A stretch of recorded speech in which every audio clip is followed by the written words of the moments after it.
அனைவருக்கும் வணக்கம். Welcome to our channel ready learn achieve. RL அகாடமிக்கு தங்களை அன்புடன் வரவேற்கிறேன். ஸோ நேற்று பார்த்தீங்கன்னா பெல் ரெக்யூர்மெண்ட்ல இருந்து இன்ஜினியரிங் அண்ட் சூப்பர்வைசர் ட்ரைனிங்க்கு நம்ம ஷார்ட் நோட்டீஸ் அவுட் பண்ணியிருக்கோம். ஸோ அந்த இதில் டீட்டெயில் நோட்டிஃபிகேஷன் இன்னைக்கு அவுட் ஆயிருக்கு. ஸோ அதோட ஃபுல் பிடிஎஃப் டெலகிராமில் இருக்குது. டெலகிராமில் யாரும் இல்லை அப்படின்னா ஜாயின் பண்ணிக்கிங்க. கீழே டிஸ்கிரிப்ஷனில் லிங்க் இருக்குது. ஸோ அதோட ஃபுல் டீட்டெயில்ஸ் தான் பார்க்க போகிறோம். நேற்றே கேட்டுருந்தீங்க நிறைய பேர் நிறைய டவுட்ஸ் சார். பர்மனன்ட் ஜாப்பா, அதே மாதிரி ஃபைனல் இயர் அப்ளை பண்ணலாமா, டிப்ளமோவுக்கு கூட சின்னதாக கன்ஃபியூஷன் ஆகிடுச்சு. அதுக்கு ஒருத்தர் நீட்டாக கமெண்ட் பண்ணியிருந்தாரு. ஸோ கண்டிப்பாக நமக்கு எல்லா விஷயமும் எல்லாருக்கும் தெரியாது. ஸோ ஏன்னா இது தவறுதலாக சொல்லியிருந்தேன். நீங்கள் தாராளமாக என்ன பண்ணலாம், கீழே கமெண்ட் பண்ணுங்கள். நான் அந்த மெசேஜை பின் பண்ணி விட்டுறேன். எல்லாருக்குமே யூஸ் ஆகும். சரியா? ஓகே. ஸோ ஃபுல் டீட்டெயில்ஸில் என்னென்ன சொல்லியிருக்காங்க, எவ்வளோ சேலரி, என்ன குவாலிஃபிகேஷன் அப்படின்ற எல்லா டீட்டெயில்ஸுமே நம்ம பார்க்க போகிறோம். மறக்காமல் நம்ம சேனலை சப்ஸ்கிரைப் பண்ணிக்கோங்க. இதே மாதிரி அப்டேட்டுக்கு உங்கள் ஃப்ரெண்ட்ஸ் எல்லாருக்குமே ஷேர் பண்ணி விடுங்க. ஓகே. ஸோ இதுதான் பார்த்தீங்கன்னா full notification. Bharat heavy electricals limited, Bharat heavy electricals limited தான் BHEL. சரியா? Okay. So engineering training and supervisor trainee requirement. So இது பர்மனண்டா டெம்பரவரியா அப்படின்றதையும் நான் எல்லாத்தையுமே சொல்லிடுறோம். ஸோ இந்த BHEL தான் எல்லாமே கண்ட்ரோல் பண்ணக்கூடியதாக இருக்கக்கூடியது எதுன்னு பார்த்தீங்கன்னா இதாக தான் இருக்கும். Thermal, nuclear, hydro, solar, so எல்லாத்துக்குமே இதுதான். சரிங்களா? இந்த company achieve turn over in excess of 23,893 கோடியா 2023 to 24 150 கரண்ட் ப்ராஜெக்ட் போயிட்டு இருக்கு அப்படின்றத கம்பெனியை பற்றி டீட்டெயில்ஸ் கொடுத்துருக்காங்க. அதே மாதிரி எல்லா ஃபீல்டுலையும் power, industry, transmission, renewable energy, transportation, energy storage, defence, aerospace, oil and gas, water. So அப்போ இது இந்த ஒரு பப்ளிக் செக்டர் நம்ம போகிறது எல்லாருக்குமே ஒரு பெருமையாக தான் இருக்கும். கண்டிப்பாக பெல் கம்பெனியில் BHEL வேலை பார்க்குறோம் அப்படின்றது சொல்கிறது. சரியா? So 150 engineering trainings, 150 engineering trainings அப்படின்னு கொடுத்துருக்காங்க. மெக்கானிக்கல் பார்த்தீங்கன்னா 70 post, electrical 25, civil 25, electronics 20, chemical 5, metallurgy 5. So எல்லாத்துக்குமே வேகன்சிஸ் கொடுத்துருக்காங்க. டென்டேட்டிவ் பிளேசஸ் ஆஃப் போஸ்டிங் பாருங்க.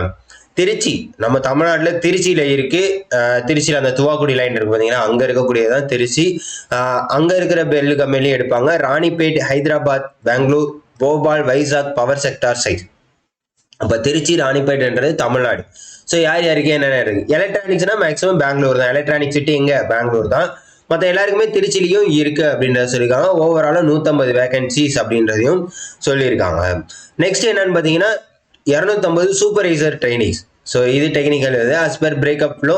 ஸோ இதுவும் பார்த்தீங்கன்னா எந்தெந்த ஏரியாவில் இருக்குது அப்படின்றத பார்த்துங்க. மொத்தமாக 250 வேகன்சி. மெக்கானிக்கலுக்கு 140. ஸோ மெக்கானிக்கல் பார்த்தீங்கன்னா கிட்டத்தட்ட 210 வேகன்சி டோட்டல். சரியா? ஓகே. ஸோ யார் யாருக்கு என்னன்றதை பார்த்துக்கோங்க. ஸோ அதே மாதிரி ஹவு டு அப்ளைன்றதை நம்ம அது லான்ச் ஆகிறப்ப நம்ம பார்த்துருவோம். நீங்கள் பாருங்க, please note that while filling out the online application form, candidates shall be necessarily required to indicate their preferences of manufacturing units. So நீங்கள் என்ன பண்ணணும் அப்படின்னு பார்த்தீங்கன்னா, நம்ம அந்த திருச்சி, ராணிப்பேட் இந்த மாதிரி இருக்கு பார்த்தீங்களா? ஸோ இதோட ப்ரிஃபரன்ஸ் கொடுக்கணும். எந்ததுக்கு நீங்கள் முதல் ப்ரிஃபரன்ஸ் கொடுக்குறீங்க அப்படின்றத கொடுக்கணும்.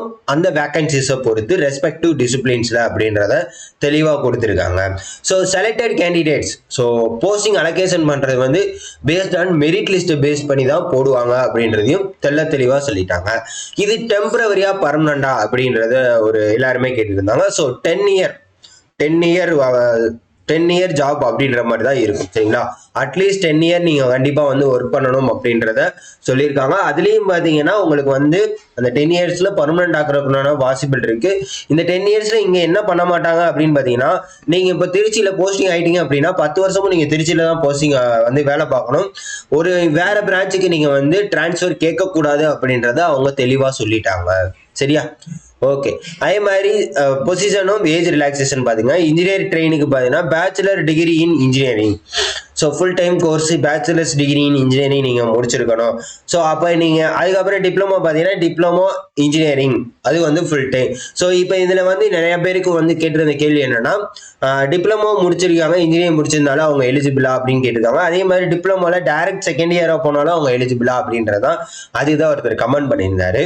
ஸோ இந்த டிப்ளமோல டைரக்டா செகண்ட் இயர் போய் ஃபுல்லாக முடிச்சிருந்தாலும் 3 இயர்ஸ் கோர்ஸ் அப்படின்றதான் வரும். சரியா?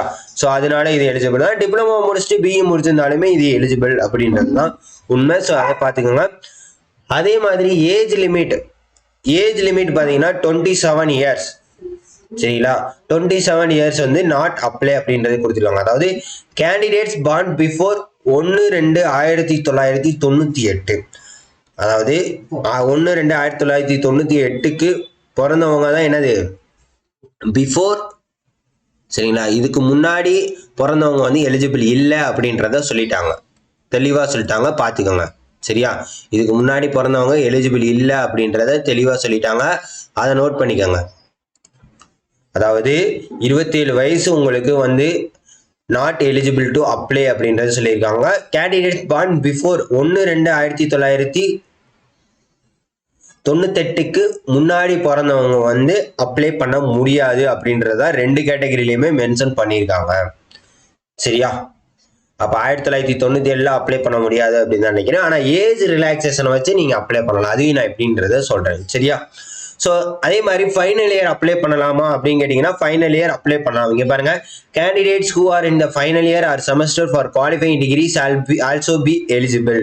However, if shortlisted, such candidates shall be required to submit the documentary proof of having passed the qualifying examination at the time of interview. அதாவது நீங்கள் இன்டர்வியூ போகிறப்ப 1 ஜூனில் தான் இன்டர்வியூ நடக்கும் அப்படின்றத சொல்லியிருக்காங்க. ஸோ அந்த டைமில் நீங்கள் வந்து பாஸ் ஆகி ஃபைனல் இயர்லாம் முடிச்சிருக்கணும் அப்படின்றத சொல்லிடுறாங்க. சிஜிபிஏ மார்க் வந்து 10க்கு நீங்கள் கன்வெர்ட் பண்ணி வச்சுக்கணும் அப்படின்றதையும் சொல்லியிருக்காங்க.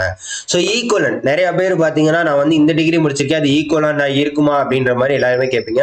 அதுக்குமே அவங்க தெளிவாக கொடுத்துட்டாங்க. மெக்கானிக்கல் அப்படின்னா இண்டஸ்ட்ரியல், ஸோ இந்த இதுக்கு எல்லாமே வந்து மெக்கானிக்கல் எலிஜிபிள் தான். சரியா, இந்த டிகிரி முடிச்சிருந்தாலும் நீங்கள் மெக்கானிக்கல் எலிஜிபிள் தான். எலக்ட்ரிக்கலுக்கு பார்த்தீங்கன்னா இந்த டிகிரி முடிச்சிருக்கவங்க எல்லாமே எலக்ட்ரிக்கலுக்கு எலிஜிபிள் தான். எலக்ட்ரானிக்ஸ் பார்த்தீங்கன்னா இது முடிச்சிருக்க எல்லாருமே எலக்ட்ரானிக்ஸ். சில பேர்லாம் கேட்பாங்க மெக்கட்ரானிக்ஸ் முடிச்சிருந்தா நான் எலிஜிபிளா அப்படின்னு கேட்பாங்க. ஸோ அந்த மாதிரி எலக்ட்ரானிக் முடிச்சிருந்தாலும் எலிஜிபிள் தான். அதே மாதிரி ஸ்ட்ரக்சரல் கன்ஸ்ட்ரக்ஷன் இது எல்லாமே முடிச்சிருந்தாலுமே சிவிலுக்கு எலிஜிபிள் தான். கெமிக்கல்ஸ், மெட்டலர்ஜி, ஸோ இதையும் நீங்கள் பார்த்துக்கோங்க. டெலகிராமில் ஃபுல் பிடிஎஃப் வந்து ஷேர் பண்ணியிருக்காங்க, பார்த்துக்கணும். ஸோ ரிசர்வேஷன் ரிலாக்ஸேஷன், ஸோ இதுதான் நான் சொன்னேன். இப்போ வந்து உங்களுக்கு 27 வயசு அப்படின்றது பார்த்தீங்கன்னா ஆயிடுச்சு அப்படின்னா நீங்கள் வந்து எஸ்சி எஸ்டியாக இருந்தால் 32 வயசு வரைக்கும் அப்ளை பண்ணிக்கலாம்.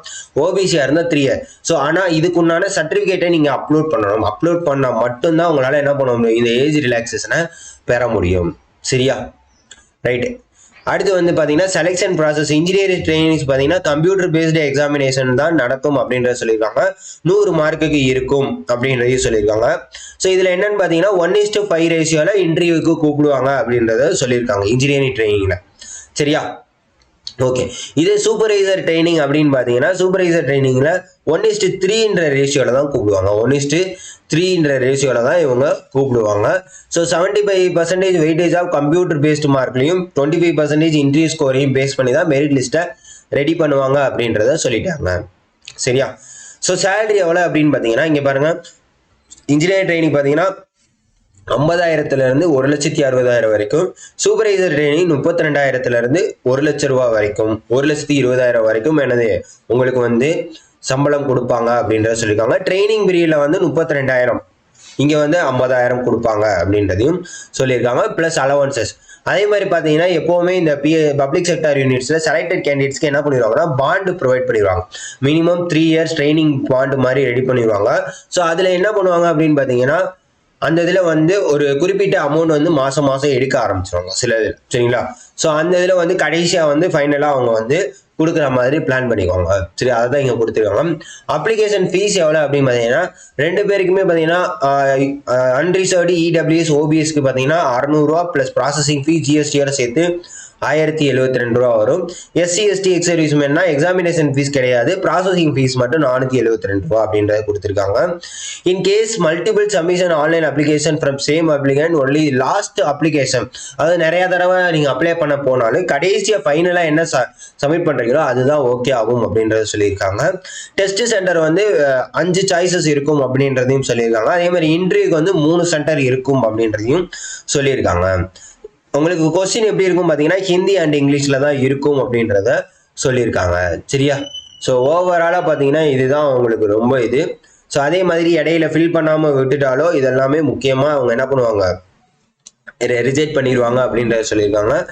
Candidate should be able to furnish your degree final year mark sheets at the time of interviews. So அது நீங்கள் கொண்டு வராமல் விட்டாலும் அந்த இதை வந்து கன்சிடர் பண்ணுறது அந்த டைம் ஆஃப் ஸ்டேஜில் தான் முடிவு பண்ணுவாங்க அப்படின்றத சொல்லியிருக்காங்க. சரியா? அதே மாதிரி அப்ளிகேஷன் ஓப்பன் ஆகிறது 1 February, last application last date பார்த்தீங்கன்னா 28, எக்ஸாமினேஷன் டேட்டு பார்த்தீங்கன்னா 11, 12, 13 அப்படின்றதையும் தெளிவாக சொல்லியிருக்காங்க. இதோட லிங்க் வந்து கீழே டிஸ்கிரிப்ஷனில் கொடுத்துருக்கேன். ஸோ 2000 பழைய எக்ஸாமினேஷன் பேட்டர்ன் அப்படின்னு பார்த்தீங்கன்னா சூப்பர்வைசர் ட்ரெயினிங்க்கு 150 அப்ஜெக்டிவ் டைப் 150 அப்ஜெக்டிவ் டைப்ல தான் இருக்கும் அப்படின்றத சொல்லியிருக்காங்க போன தடவை. பட் இந்த தடவை எப்படி இருக்குன்னு பார்ப்போம். ஸோ இங்கே பாருங்க, கொஸ்டின் பார்த்தீங்கன்னா 100 நம்பர் வந்து உங்களுக்கு டெக்னிக்கல் சம்மந்தமாகவும், reasoning 20, general knowledge 10, general English 20 அப்படின்றதையும் வரும் அப்படின்றத சொல்லியிருக்காங்க. நெகட்டிவ் மார்க் வந்து 1/4 இருக்கும் அப்படின்றதையும் சொல்லியிருக்காங்க. அடுத்து supervisor training, sorry engineering executive training இருக்கு பார்த்தீங்களா, அதுக்கு இதுதான் 240 கொஸ்டின்ஸ் அப்படின்றதையும் சொல்லியிருக்காங்க. ஏன்னா இன்ஜினியரிங் கேட்டகரி இருக்கு, டிப்ளமோ கேட்டகரி இருக்கு. ஸோ அதை பொறுத்து தான் மாறும் அப்படின்றதையும் சொல்லியிருக்காங்க. ஸோ செக்ஷன் 1 எப்பவும் போல டிசிப்ளினை பேஸ் பண்ணி தான் வரும். மெக்கானிக்கல்னா மெக்கானிக்கல், செக்ஷன் 2 வந்து reasoning, section 3 general knowledge, section 4 general English. So டோட்டலாக பார்த்தீங்கன்னா 240 கொஸ்டின், அதுக்கு 150 கொஸ்டின்ஸ் அப்படின்றத சொல்லியிருக்காங்க. ஸோ டிப்ளமோ சிலபஸ் பார்த்தீங்கன்னா நார்மலாக நம்ம இப்போ அப்டேட் பண்ணியிருக்காங்க பார்த்தீங்களா சிலபஸ் நம்ம ஏஇ எக்ஸாம்லாம். ஸோ அந்த மெட்டீரியலை பொறுத்து தான் எல்லாமே இருக்க போகுது. சரிங்களா? ஸோ நீங்கள் வந்து நம்மக்கிட்ட அந்த மெட்டீரியல் வாங்குறீங்க அப்படின்ற பட்சத்தில் அது வந்து எல்லா விதமான எக்ஸாம்ஸுக்குமே யூஸ் ஆகிறோம். ஏன்னா இப்போ அப்டேட் பண்ணியிருக்க சிலபஸ் கிட்டத்தட்ட ஏஇ சிலபஸ் மாதிரி மாற்றிட்டாங்க. கிட்டத்தட்ட என்ன பண்ணிட்டாங்க அப்படின்னு பார்த்தீங்கன்னா ஏஇ சிலபஸ் மாதிரி மாற்றிட்டாங்க. அதுக்கு உண்டான வீடியோஸ்லாம் நம்ம ஆல்ரெடி நம்ம சேனலில் போட்டிருக்கோம். ஸோ நம்ம மெட்டீரியல் வேணும்னா நீங்கள் தாராளமாக டிஸ்கிரிப்ஷனில் சாம்பிள் இருக்கும், பாருங்கள். உங்களுக்கு அந்த சிலபஸை பேஸ் பண்ணி இருந்துச்சுன்னா தாராளமாக பே பண்ணி பிடிஎஃப் மெட்டீரியலை வாங்கி யூஸ் பண்ணிக்கோங்க. ஸோ கம்ப்ளீட்டாக எல்லா டீட்டெயிலுமே சொல்லியிருக்கேன். வேறு எதுவும் டீட்டெயில்ஸ் வேணும்னா நீங்கள் வந்து கீழே கமெண்ட் பண்ணுங்கள். முடிஞ்ச அளவுக்கு நம்ம ரெஸ்பான்ஸ் பண்ணோம், இல்லாட்டி வாட்ஸ்அப்பில் மெசேஜ் பண்ணி கேட்குங்க. So thank you so much. இதே மாதிரி தொடர்ந்து வீடியோ வேணும்னா கண்டிப்பாக என்ன பண்ணுங்கள், சப்போர்ட் பண்ணுங்கள், உங்கள் ஃப்ரெண்ட்ஸ் எல்லாருக்கும் ஷேர் பண்ணிவிடுங்க. Thank you so much.